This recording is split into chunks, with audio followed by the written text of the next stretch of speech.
Hey, welcome back to Garbro's Field Desk. I have for you Chapter 4 of Book 1 of the Veil Riders, the remake, or Mk.II as we're calling it.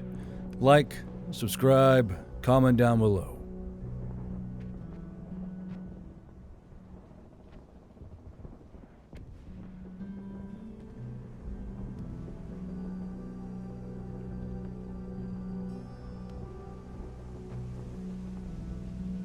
Chapter 4, Rushed Activation. The overall mood of the camp changed, as if someone was watching hentai without their earbuds in at a funeral.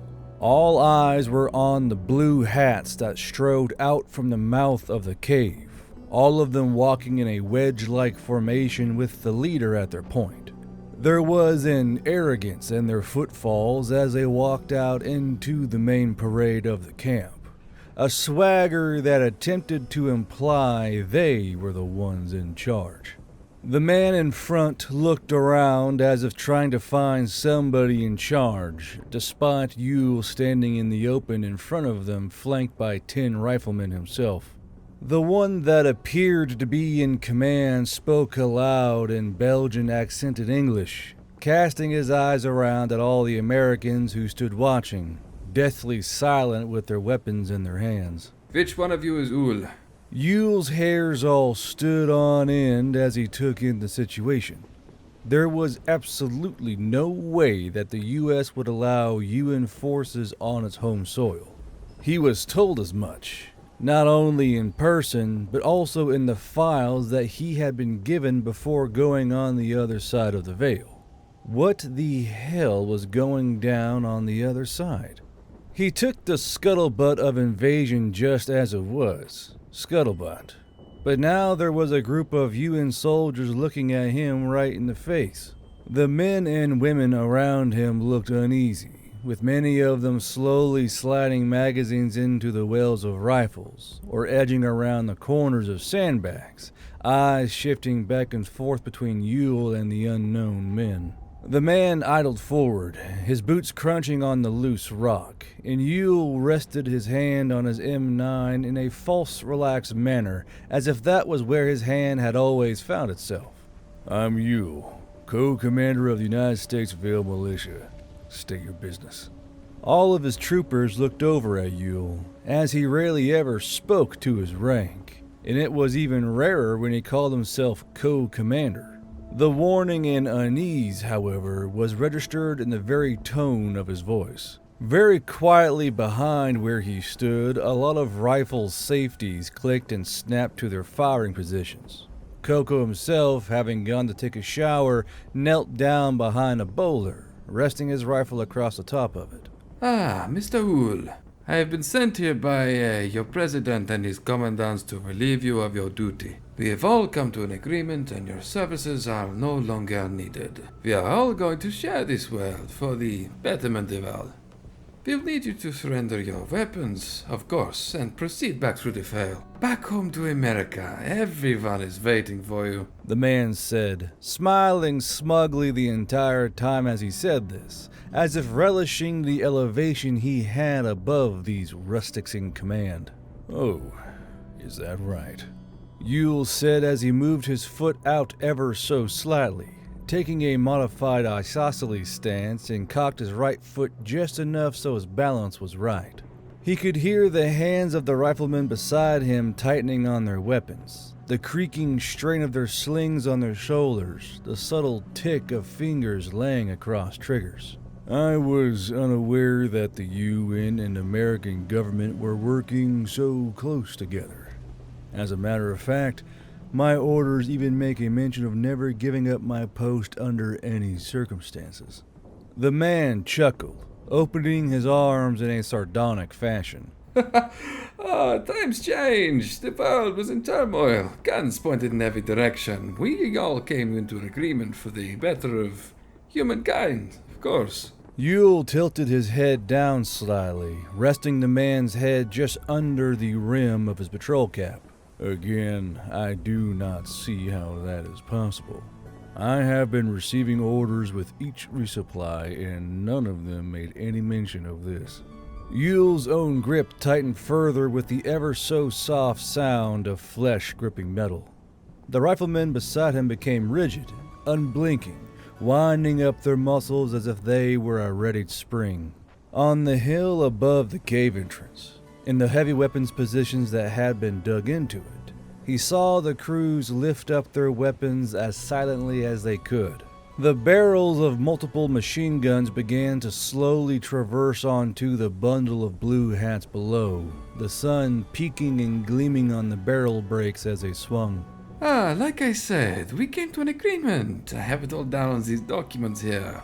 The man said as he held out a small bundle of papers in his fist, giving them a little shake as if that made them more official. Please, set down your weapons. We are friends now, there's nothing to worry about. Yule stepped forward to reach for the papers, holding out his left hand to take them. As soon as his hand gripped the papers, his eyes flicked to the cave entrance, visible just past the man's shoulder. Something within the darkness caught his eye. The barest trails of sunlight illuminating movement and the dancing shadows within the gloom. Yule's eyes narrowed as he caught the scantest shade of dusky blue moving within the cave, and his fingers tightened audibly on the paper. The ever-alert ambush squirrel inside his brain was chittering and running around like mad, and Yule took a single step backwards, keeping his hand attached to the papers.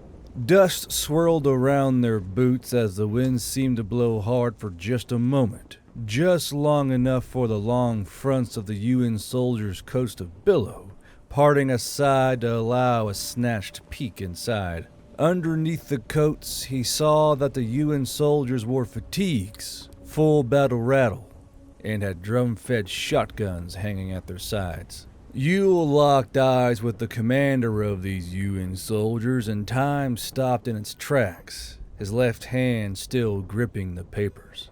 There was barely an arm's length between them, the space occupied by the stack of papers that each commander gripped.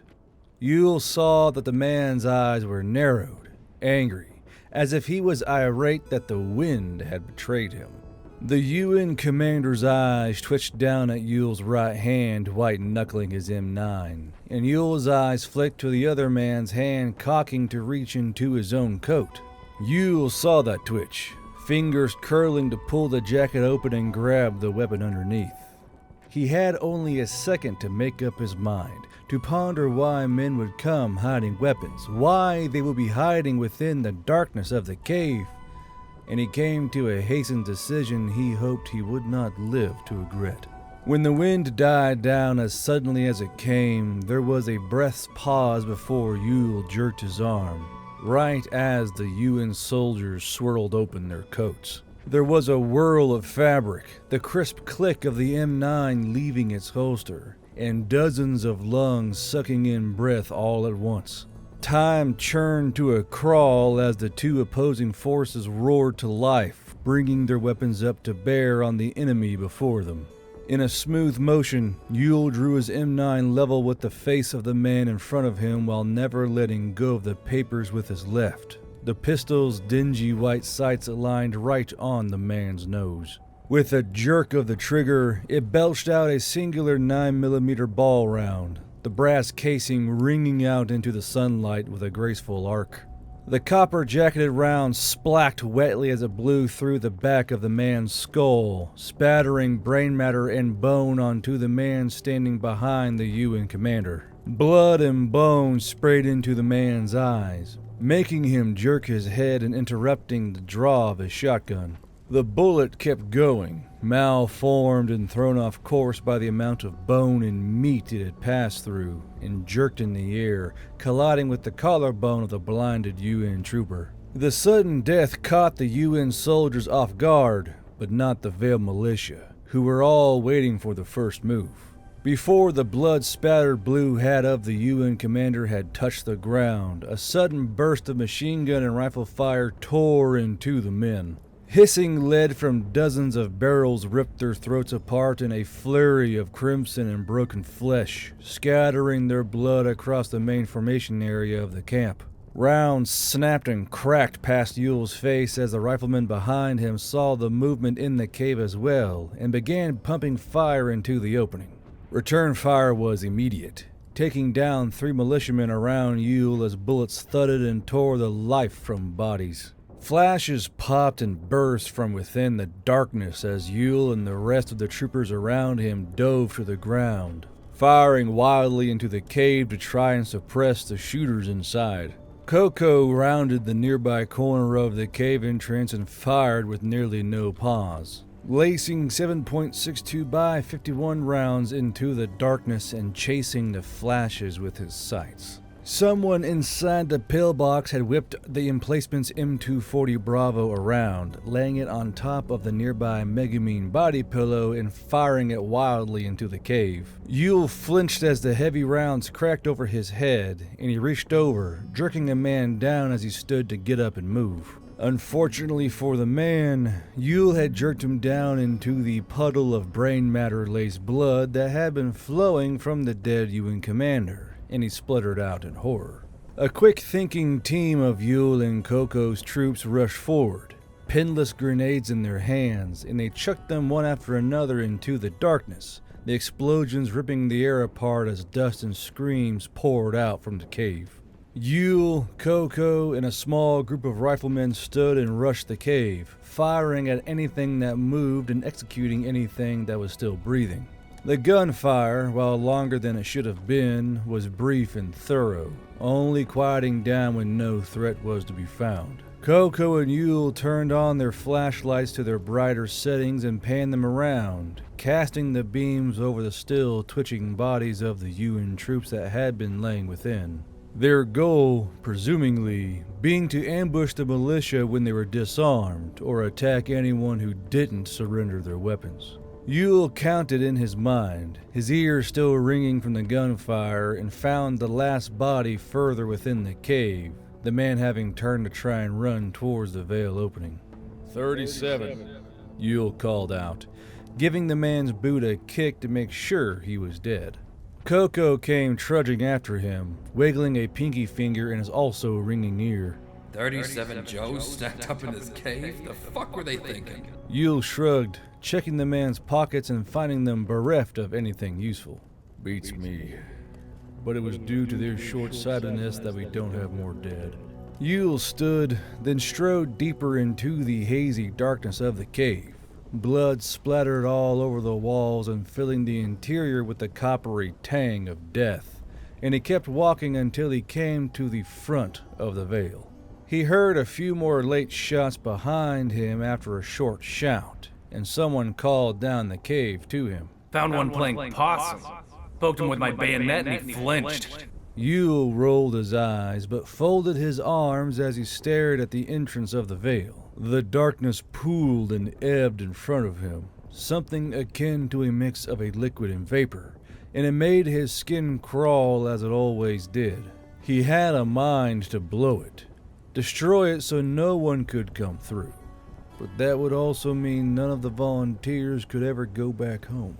If his assumptions were right, things were not as they were when they left, and it was possible that they were being invaded? Strong-armed? He stood before the glooming portal for some time, his hand still holding his M9 as he stared into the pitched black of the veil, and he pulled a square piece of folded paper from his chest pocket. He holstered his pistol, unfolded the paper, and clicked on his light to a low setting, looking down at the handwritten words within. Yule remembered the man who had handed him the folded piece of paper, having popped up after Coco and Yule had been briefed by the people in charge of this entire expedition. He had been slight of build and mousy, some form of government official, but something had been off about the man. He had been sweaty and flighty, constantly looking over his shoulder as if he thought he had been followed, but had pressed the paper into Yule's hand without a word, skittering off to follow the rest of the control committee. Yule remembered what the words were, but still looked down at them, muttering them under his breath with the same confusion he had felt the first time. Resist at all costs. Keep the world free. The paper crinkled in Yule's hand as he rubbed it between his forefingers and thumbs, staring into the inky void of the veil, then folded it back up, replacing it into the pocket he had retrieved it from. Pack it up, all of it. We're moving out. Get those ATVs loaded with as much as they can haul and carry. Coco bellowed, throwing his hastily repacked rucksack over his shoulders. We have very little time. Let's go. After the fallen militia were quickly arranged inside one of the bunkers and their identification cards taken by Yule, he and Coco came to a hasty decision. They were going to split their forces, and in a mutual joke between them, called it Order 66. 66 riflemen for Yule, 66 riflemen for Coco. They would do an even split on the cruise servers, with Yule taking Betty and Coco taking his 81mm mortar, with a complement of M240 Bravos and M249s between them. Same went for ammo, fuel, food, and what vehicles there were. In the span of only 10 to 15 minutes, the entire camp was torn down and 2 companies of militia moved out with a quickness. There was very little time to really do much else due to the looming threat of more infantry coming out of the Vale as reinforcements, and both Yule and Coco knew they would not win that fight. Coco's Zerg company was going northwest, hoping to come along one of the major cities that lay that way. Yule's Cosmoline company was heading northeast, Yule aiming his sights for what he believed to be a minor capital. Gremlin was going with Yule as well, but had taught someone else her guru ways with technology and sent them with Zerg company. That way the 2 companies had some way to keep in touch via the drones. Coco and Yule stood in front of each other as the militia volunteers buzzed around them, doing a final checklist of what and who was going where, and Yule looked down at the dead UN commander. Coco looked down at him too, and gave the dead man's boot a light prod with his own. They had never bothered to move the man, nor any of the other dead UN soldiers. These guys would have never been allowed to do this, right? Never in a million years would the states allow UN forces to just set up shop and walk around like they own the place. Coco murmured, squatting down as he pulled a few pages from the paper still clutched in the dead man's hands. Yule twisted his lips and squatted down with him, the skeleton of his rucksack groaning as he did, and he picked up the rest of the paper still clutched in the dead man's hand. When he opened it past the cover page, he found the page to be blank. He furrowed his brows, thumbed another page into view, and it was also blank. Coco, look at this. Coco leaned over Yule's shoulder, then leaned past it, shuffling through dozens of pages at once. What about them? These look like marching orders and requests to stand down. None of these look blank to you? Yule asked him, holding up 3 pages that were as blank as they were when they came from the paper mill. You see letters on these? Well, yeah. Coco said, tracing a finger along a sentence that Yule could not even fathom. Do hereby request that the... Coco's brows knitted together as he blinked a few times, clearing his throat as he went back to trying to read the page. Do hereby request that the Wait. The letters are fading? Yule ruffled through a few more pages, finding a few that still bore words on them, but for the most part, nearly all of them were blank. I see a few that still have their words on them, but a lot of these are blank for me. Here, try these. Coco reached down and took the 3 pages from Yule, and his brows only further came together as he looked at them in alarm. This can't be right. I literally just saw the letters on this page only a few seconds ago.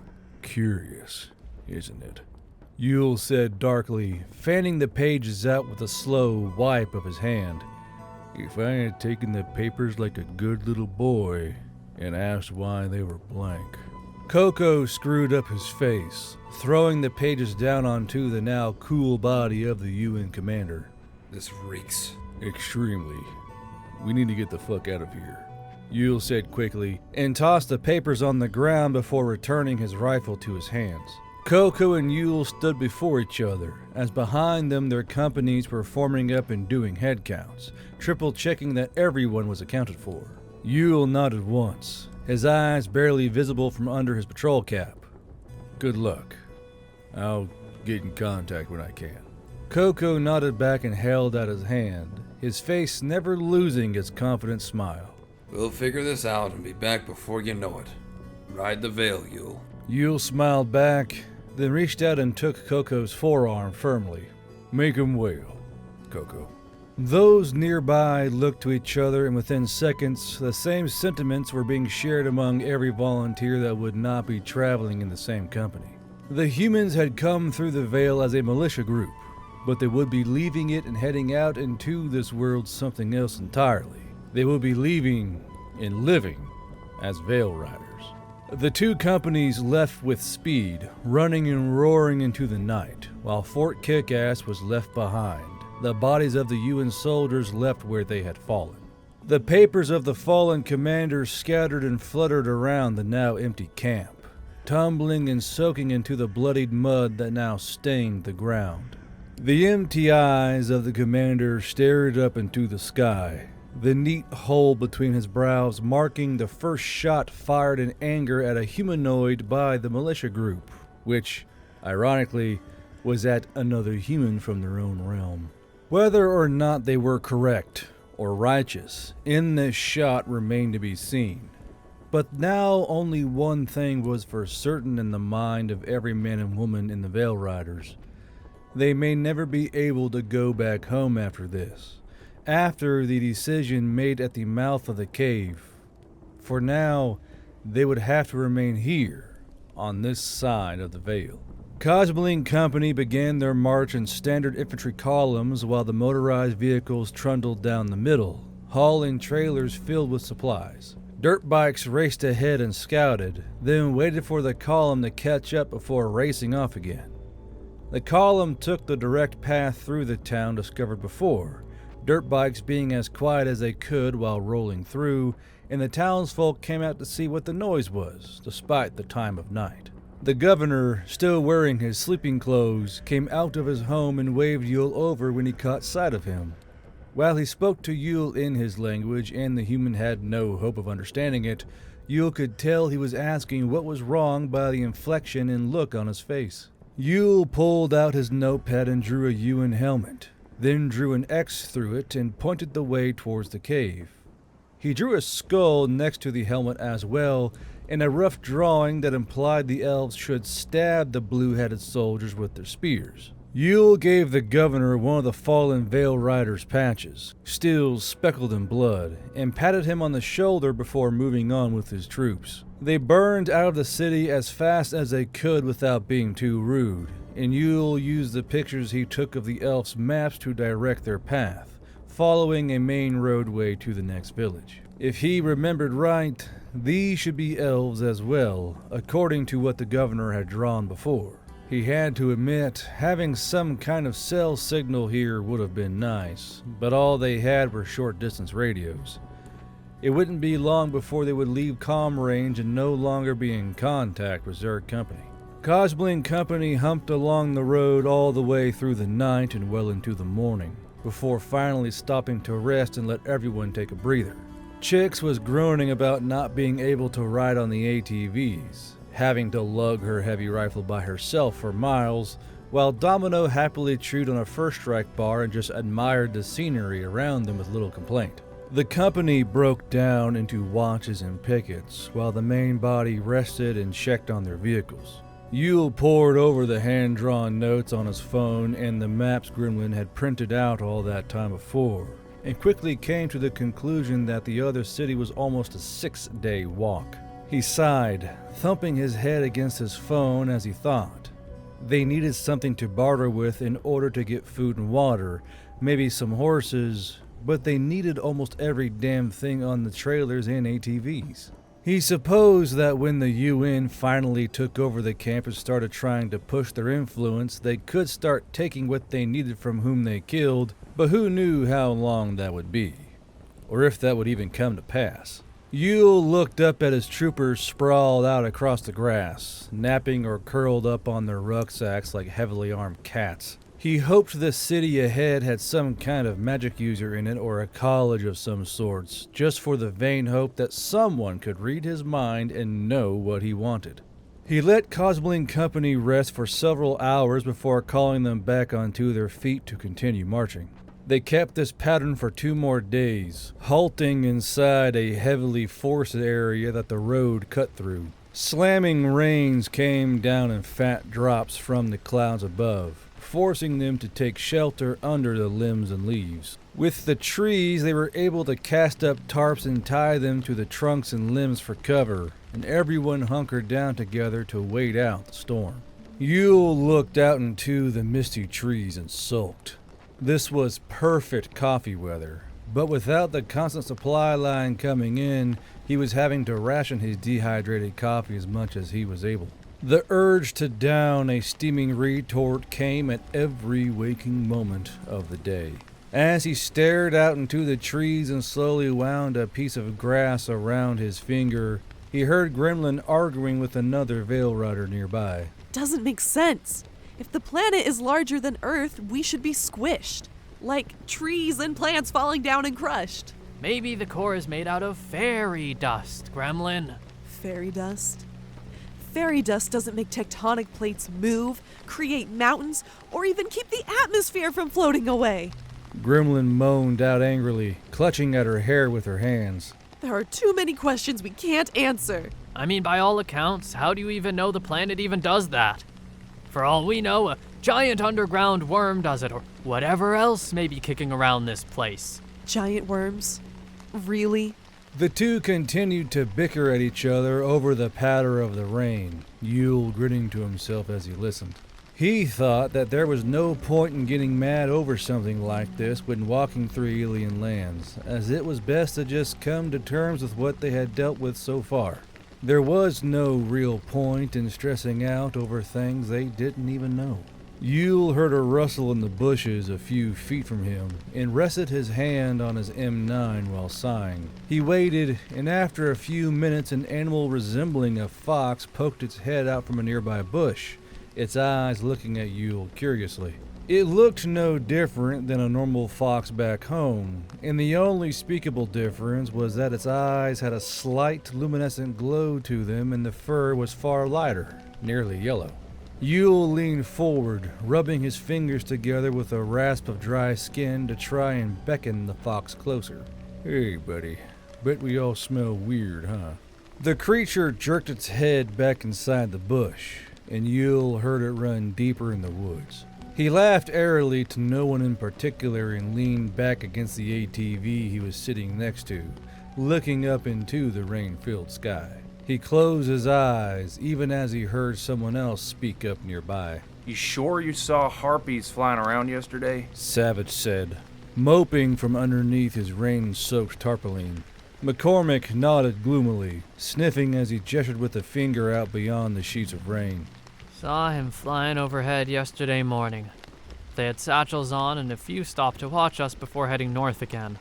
Think they were carrying messages about us? Kentucky murmured, grimacing down at her steaming MRE sachet.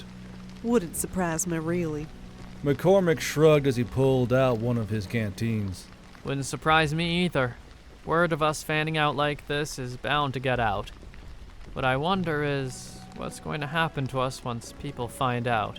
The rain continued to play a rhythmic beat on the tarps, and Yule opened his eyes to stare out into the forest. The chatter of his troops dulled away, his mind mulling over the events that happened in front of the cave mouth. He hoped his instincts were correct, because if they weren't, there would be no way for him to go back to Earth without sitting in a cell for the rest of his life. That would be if there were actual words on the orders, something that still made his skin crawl every time he thought about it.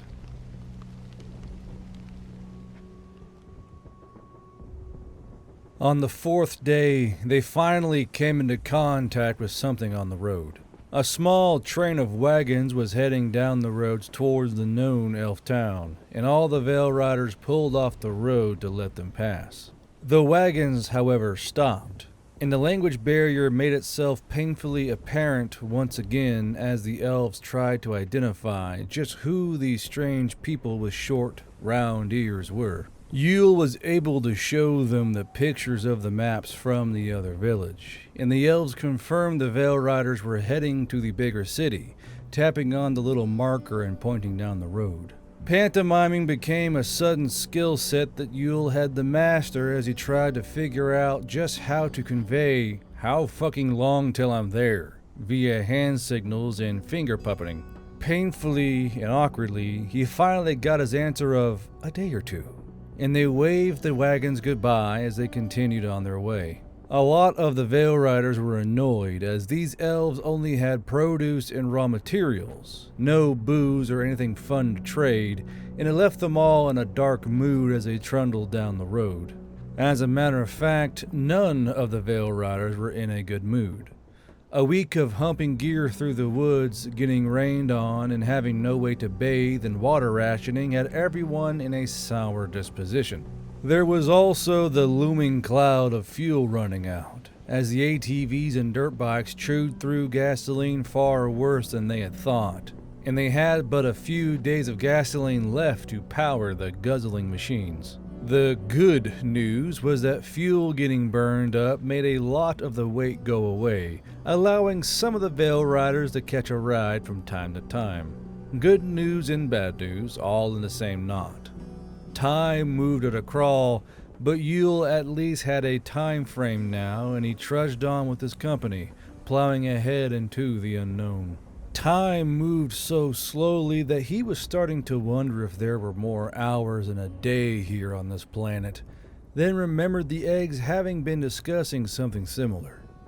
So far, he was sure the days had 27 hours, or at least he thought so, anyway.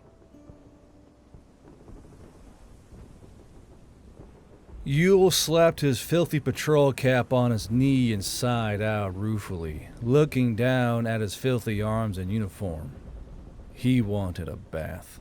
He didn't want to admit it, being an adamant shower man, but a good soak in warm water called to him like a seductive siren cooing across a coral-filled shore. He was stirred from his soap bubble daydream by another elven child tugging on his pants, and he playfully slapped at their hand with his hat, blowing a raspberry at them.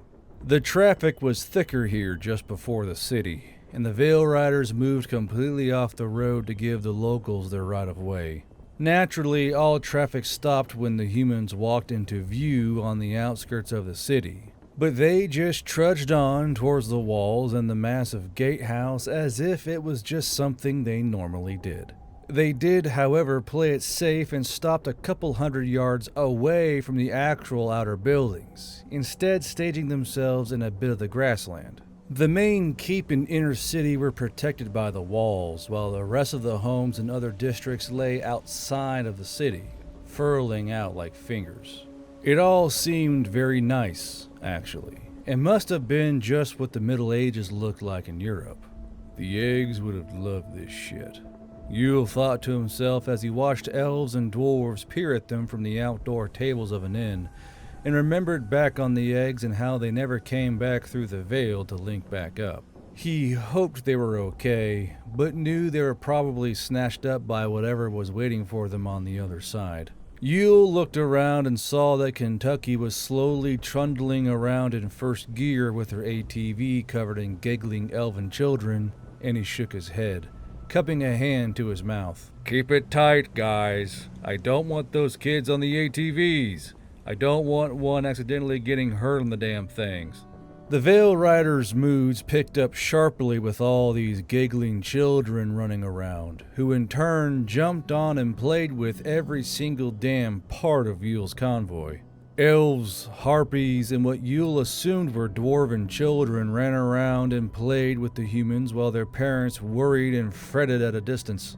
There were other, odder children as well. Ones with short little horns on their heads that took a great interest in the vehicles and weapons, and Yule had to watch them closely after one tried to sneak away with a magazine. Veil Riders gave piggyback rides while in full combat kit, gave away their hoarded snacks, or let them play with their phones and take pictures of themselves while all parties laughed, enjoying the break in the gloom. Yule should have been mad. his face normally matching the ones the disapproving parents wore, but he couldn't keep it up forever. It was still funny to him how the kids sprinted headlong towards the humans, and the parents, too slow to stop them, just hovered around the edges, watching them closely. He smiled, still annoyed, while sitting on an ATV seat sideways and leaning forward on his knees. He cast his eyes along his men and women, then onto the district to his right. It was a large city, so large that the living and working district spilled out of the walls and onto the plains surrounding it, sprawling out in chaotic lanes and roads like the arteries of a heart. They had arrived the morning of, marching through the night just to finally get here and get it over with. Yule had darkly hoped that maybe they would be slaughtered and their time here ended, but it seemed that was not to be the case. When they arrived, walking along the road in a column, the district they were approaching came out in force to greet them. Braver volunteers brought water and food to the Ragged Veil Riders, making note of the road-worn appearance of the humans, and their hospitality was suspiciously generous. Yule had been on edge for the first hours of the morning, but didn't have the energy anymore after the women brought out jars of honey, jams, bread, and fruits for them to gnaw on. Yule himself had drained half a jar of honey with a loaf of bread, leaving the rest of the better food to his troopers as well as the watered-down wine. Things changed when the children came out in force, emboldened by the adults, and it was clear that while the parents were fine with risking their own safety, they were less fine with their children acting as ambassadors. Yule kept staring at the district, the folk walking back and forth on their business and going about their routines. The normality of it all was almost culture-shocking. They were just normal folk with long ears, or shorter with bushy hair, or maybe even had a horn or two in odd places. They had their urges for food, wine, beer, entertainment, work, money. They were just like his Veil Riders in most ways. Except for the guns. The guns were a bit different. He twisted in his seat and looked behind him at the rear of the scattered Veil Riders. He had told the crew serves to set up a rear firing screen, covering the tree line in case they were being followed. Instead of seeing a group of hardened killers watching their six, he saw a little girl sitting on the receiver of Betty as a female Veil Rider teeter-tottered her up and down. Christ alive, Yule muttered, laughing dryly and plopping his cap on the little boy who kept bugging him. The boy sniffed at it and made a horrified face, which made Yule bark out a genuine laugh instead. It was okay, for now, to let his troopers relax for the moment. Yule took his hat back and popped it back on his own head, while the little elf boy rustled his hair to try and get the smell out of it. There was a sudden burst of chatter from near the district, and all the Veil Riders turned their heads to the noise. Yule hopped off the ATV and brought his Mk.II around off his back at the low ready. All the other Veil Riders tucked children behind them, and a chorus of weapon bolts slammed forward as everyone prepared for whatever it was heading towards them from the nearby district. This particular action made a lot of the parents startle, not sure if they should run forward to grab their children or stay away from the humans. The people parted around a pack of figures walking through the crowd, and Yule lowered his rifle, waving at the rest of the Veil Riders to lower theirs as well. He didn't see anything particularly scary, not even weapons, and instead sat back down on the ATV, pulling one of his last few cigars from his side pouch. As he fished out his MRE matches and struck one, his eyes followed the figure in the lead.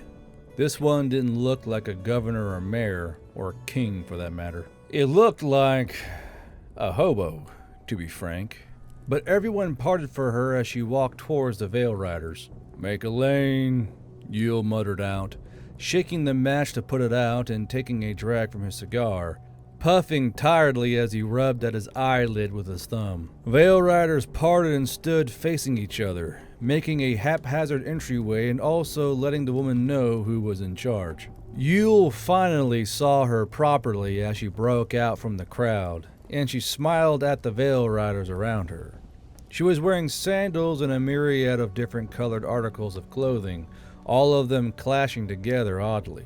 It was almost as if she picked out random ends and cutoffs and sewed them together, creating an article of clothing from a pile of castaways. Tying it all together was a thick leather belt that held an armament of pouches, which held in place a kind of leather skirt that went down to her ankles. She was tall, sleek, well-muscled, and regal in her posture despite her clothing, with her ears long and eyes sharp with wit and intelligence. Her chestnut hair seemed to have never been cut, the long braid probably able to tickle her heels if she didn't wrap it on itself with ribbon. Yule rolled his eyes as he puffed his cigar. These people appeared to not believe in bras, seemingly proud of their cleavage if they had any, and this elf was no different than the rest. He did his best to keep his gaze on her face, watching the blue eyes that bore into him from around their laugh lines.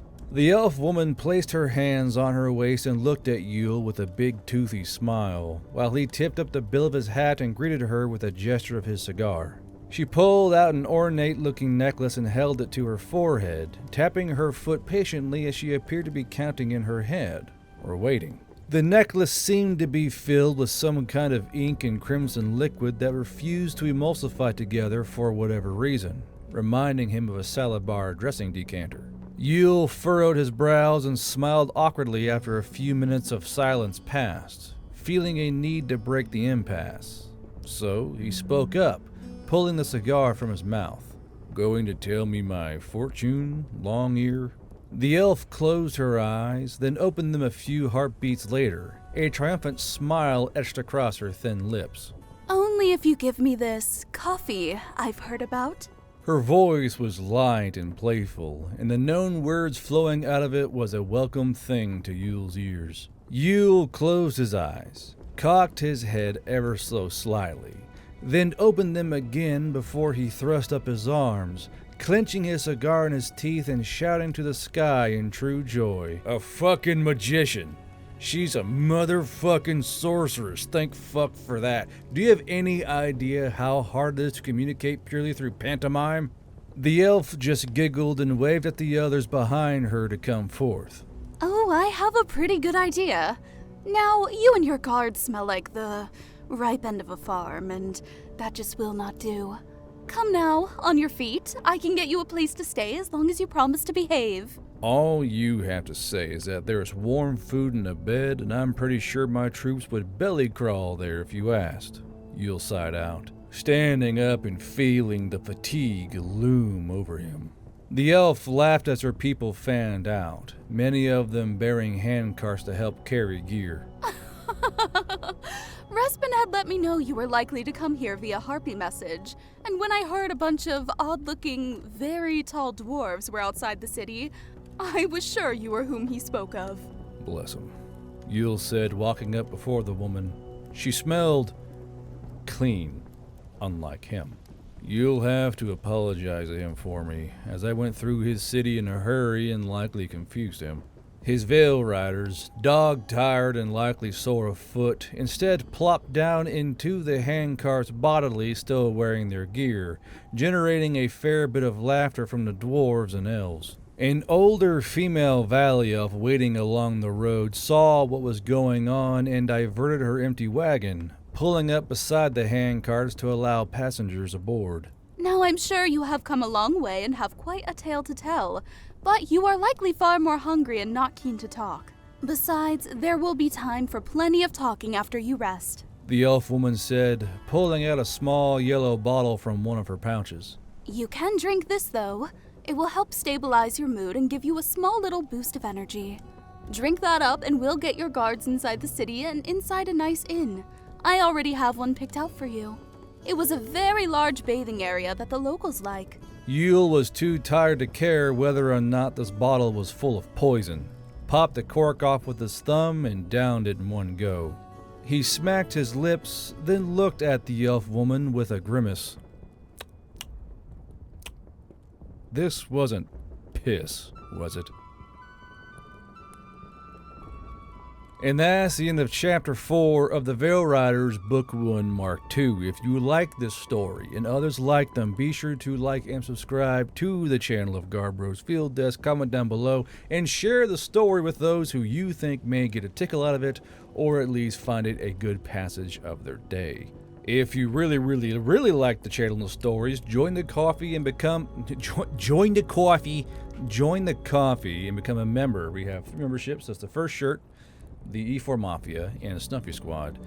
The first shirts give $50 per month, and those are E Machino, Cody Jero, Death Dancer, and Insane Medic. These guys are holding this channel upon their shoulders, and I could not thank them enough.